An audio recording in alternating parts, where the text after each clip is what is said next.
pessoal, iniciando aí mais uma aula de geografia. Então essa é a nossa segunda videoaula, tá? Aí pro primeiro ano, tivemos nossa já a primeira videoaula e agora a segunda videoaula aí que está agora disponível no YouTube para vocês.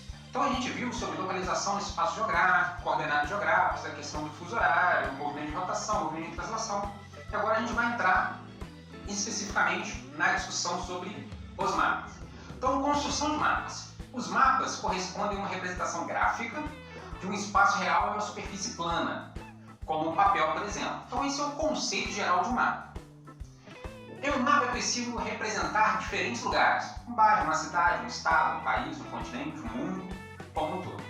Construir mapas é uma tarefa que requer o uso de técnicas especiais, principalmente pela maior dificuldade que a gente tem, ou seja, representar a forma da Terra, uma forma esférica, no plano. Se a Terra fosse plana seria fácil, né? Já viu? A Terra é uma geóide, uma superfície irregular e levemente achatada nos polos.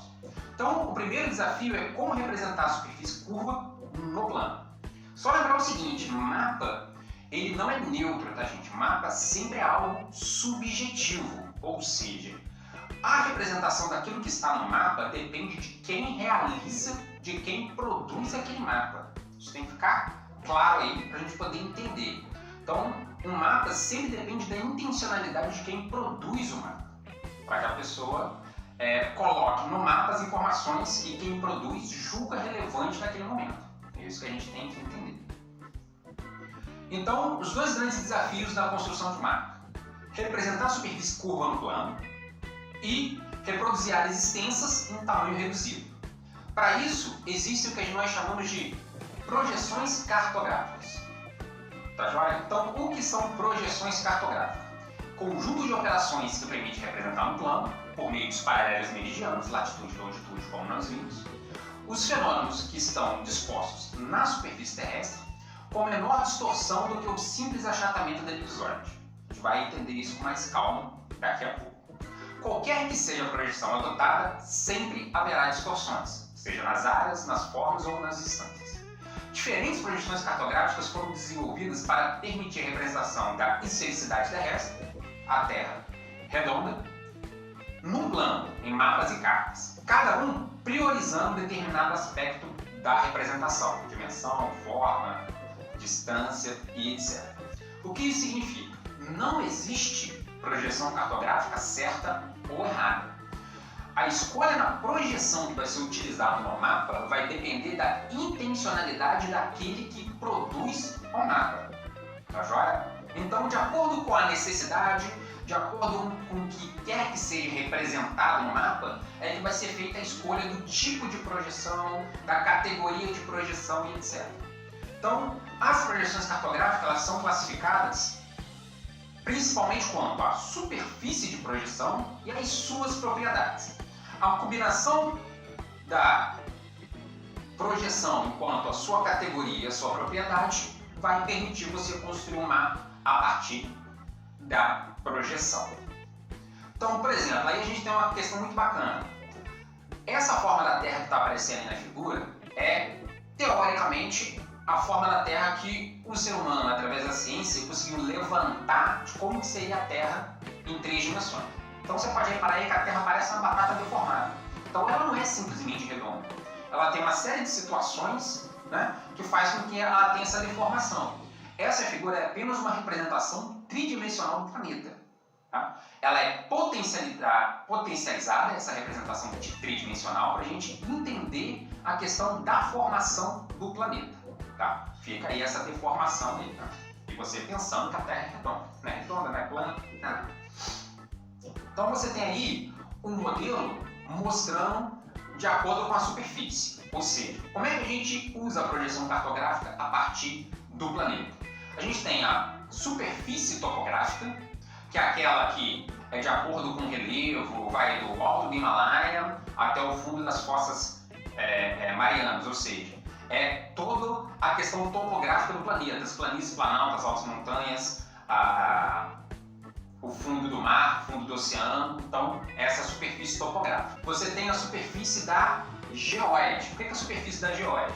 É a superfície onde todos os pontos são iguais perante a aceleração gravitacional. Como a gente viu, né?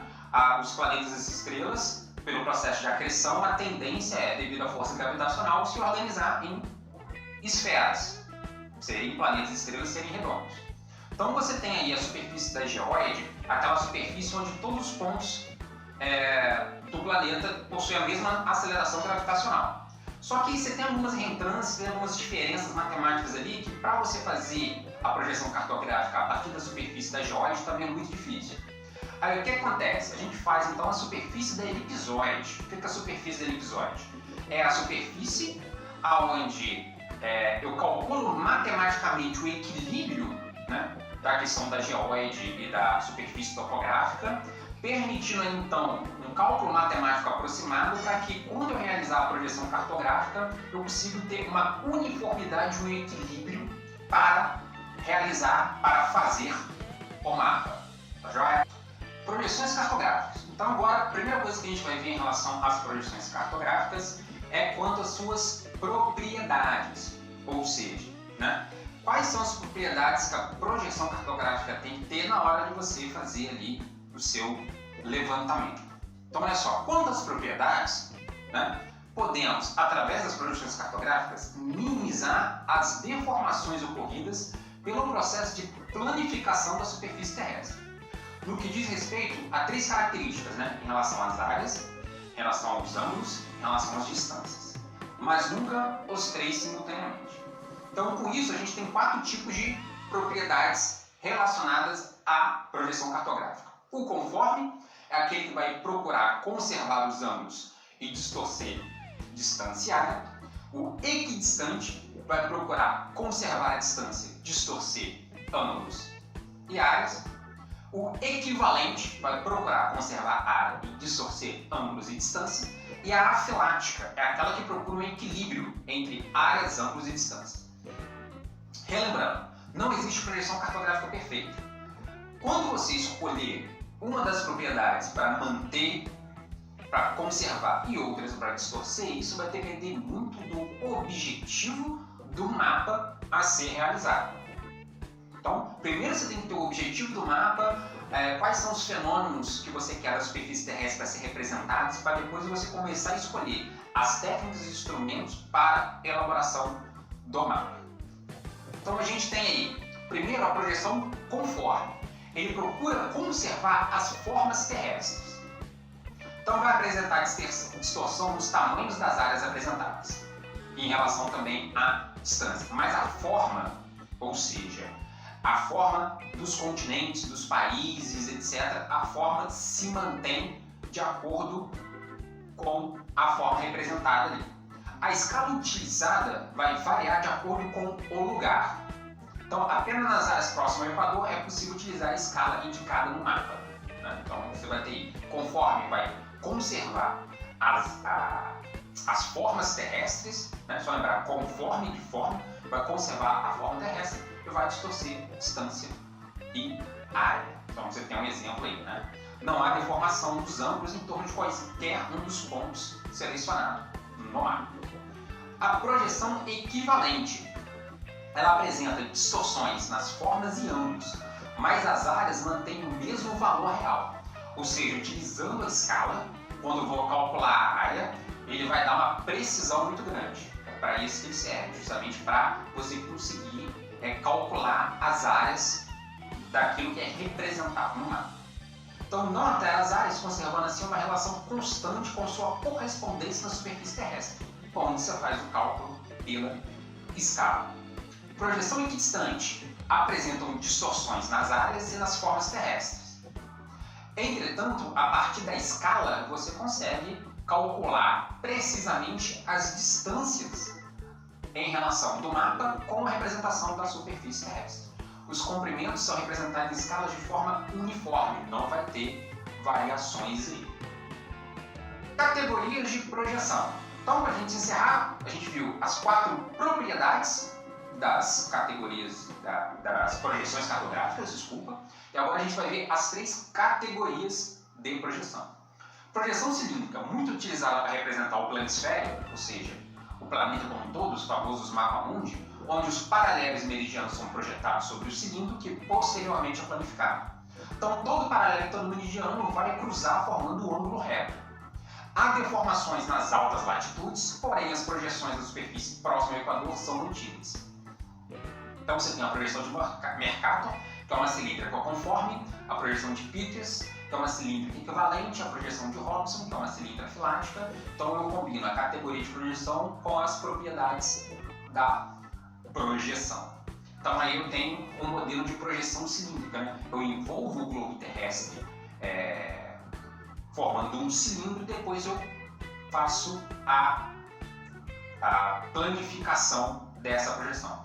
Se você for reparar no desenho, né, próximo aonde a folha encosta no planeta Terra, na altura da linha do Equador, vai estar mais preciso. À medida que a projeção é mais longe no cilindro, que são as altas latitudes, vai haver então a deformação. Temos também a projeção cônica. O que é a projeção cônica? É quando o globo terrestre é projetado em um cone tangente que posteriormente é planificado. Esse tipo de projeção apresenta maior deformação na base e no vértice do cone. Como ele engloba áreas menores do que a projeção cilíndrica, geralmente a projeção cônica é usada para representar regiões menores. A gente não usa a projeção cônica para o mapa mundi, por exemplo. Então a gente tem a projeção de Lambert, que é uma cônica equivalente. Aqui eu tenho um exemplo de projeção cônica, né? Forma um cone sobre o planeta e aí eu tenho a projeção colocada aqui como exemplo a projeção cônica de Albert, para vocês verem. E a projeção azimutal, a última, eles são elaborados a partir de um ponto tangente sobre a superfície terrestre, onde os meridianos e paralelos são projetados sobre um plano apoiado em um único ponto. A partir daquele ponto, eu planifico. O ponto de tangência, aonde ao contato ali, torna-se o centro do mapa. Então, navegação marítima e aviação costumam usar mapas de projeção azimutal. Aqui está um exemplo, né? Eu tenho a folha ali, o ponto onde vai encostar vai ser o centro do mapa, a partir daí eu faço a planificação. Geralmente as projeções polares, tanto do Polo Sul quanto do Polo Norte, é utilizado a projeção azimutal. E aí agora a gente vem aí alguns exemplos de projeção, né? Essa aqui é uma projeção de Miller, é uma equivalente cilíndrica, né? Você pode reparar aí agora as diferentes mapas a partir das diferentes projeções. A gente tem a projeção de Berman, é uma equivalente cilíndrica, né? Com diferenciações aí. Né? Temos também a projeção de Robson. A projeção de Robson talvez é aquelas que vocês têm mais familiaridade. Por quê? É a projeção mais utilizada para representar os mapamundi. Quando você pega um atlas escolar, por exemplo, né? Ele procura utilizar a cilíndrica e para diminuir a distorção nas altas latitudes, tenta compensar ali, gerando aí uma projeção de categoria de propriedade afilática. Temos aí um exemplo de projeção no Brasil, é uma projeção policônica. Eu vou usando diferentes cones, né, com propriedade afilática para que eu consiga ter uma representação mais fiel possível do território brasileiro. A maioria dos mapas que vocês encontrarem no Atlas do IBGE e outros atlas escolares, por exemplo, quando tem um mapa específico do Brasil, costuma trazer aí a projeção policônica. Aqui, como você pode reparar uma pequena diferença, eu tenho a projeção cilíndrica equatorial de Mercator aplicado para o território brasileiro. Então encerramos essa parte de projeção, né, começando a ter ideia de como se constroem os mapas, tá? Até então na próxima aula, se inscreva no canal, dê o seu like, deixe lá seus comentários que eu respondo para vocês. Tá joia?